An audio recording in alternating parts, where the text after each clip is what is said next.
Olá pessoal, aqui é o Dr. Rodrigo Penha, sou cardiologista e médico intensivista.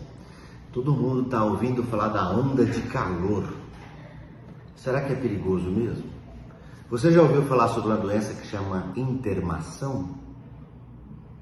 Para falar sobre isso, eu vou chamar um médico que é bastante sábio, que é amigo meu. Espera aí só um pouquinho. Olá pessoal, o doutor está ótimo amarrado para falar sobre calor. Você sabia que o calor mata mais do que o frio? E quais são as pessoas mais arriscadas para o calor? Quem são os mais vulneráveis? São as crianças, principalmente os bebês de colo, e os idosos. Então vamos ver 5 dicas para cuidar do seu velhinho. Dica número 1, orais. Água.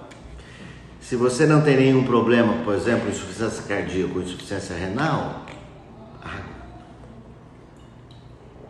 água fresca, não precisa ser muito gelada e várias vezes ao dia, durante o trabalho, mesmo se você não tiver sede, porque a gente começa a ter dificuldade de transpirar. Quando a temperatura está muito quente, você vai tendo dificuldade de transpirar. Várias garrafinhas de água dessa por dia, principalmente na próxima semana, onde as temperaturas vão a 40, 45 graus. Nós vamos poder bater o recorde de temperatura. Além da água, alimento fresco. De manhã vai comer fruta, leva fruta, banana para o serviço, alimentos, a refeição com mais saladas, evitar alimentos com gordura e evitar alimentos que demorem a fazer digestão, principalmente as carnes. E aí, vou falar uma coisa que muita gente não vai gostar.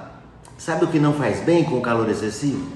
Nem refrigerante e nem bebida alcoólica, porque o álcool demora a ser digerido. Então, para calores extremos, nada de refrigerante, nada de cerveja. Isotônicos são ótimos, assim como o suco de frutas, às vezes com um pouquinho de sal e às vezes com um pouquinho de açúcar para ajudar na absorção desse líquido. Dica do Dr. número 2, procurar um ambiente fresco. Se você tem uma sala com ar-condicionado, bacana. Se o calor estiver muito intenso, numa cidade grande, onde tem cinema, tem museu, tem shopping, procure se abrigar lá. Lembrar que esse calor extremo pode levar a essa doença que eu vou falar e pode levar também à morte. Importante, o ar-condicionado, não adianta chegar lá e colocar o ar-condicionado numa temperatura altíssima. Coloque o ar-condicionado na temperatura de 21, 22 graus. Porque o extremo de temperatura é muito ruim. Sair de um lugar muito calor para um lugar muito frio, e não adianta muito, porque gasta muita energia e não chega. Então, temperatura de casa, quem tem ar-condicionado, 22 graus. Ventilador, importante para circular o ar.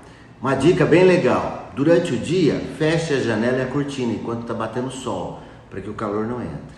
Finalzinho da tarde à noite, abre e coloca os ventiladores para circular o ar na casa. Dica do Dr. Taote número 3, refrescar-se, tá? Roupas leves de algodão, quando estiver em casa, tenha água próxima para você molhar o punho, onde tem circulação, o pescoço, a nuca, né? Colocar toalhas molhadas, como os jogadores de tênis, de basquete, de futebol faz, colocar uma toalha molhada sobre o pescoço ajuda bastante. Com certeza você não vai ficar gripado, não vai ficar endifruxado por causa de umidade não. Pode colocar que vai ajudar o processo da transpiração. Muita atenção com idosos e crianças. Pai, avô, tem que prestar atenção, porque o idoso às vezes tem alguma limitação e não consegue beber água, não consegue controlar a sua temperatura.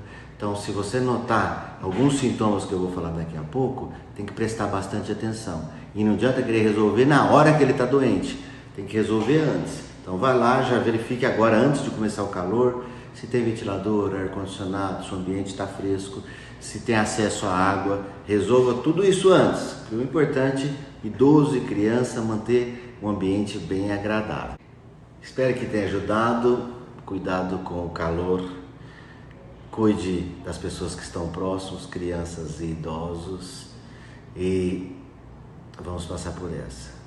Tenha uma boa semana, Dr. Taote Amarrado.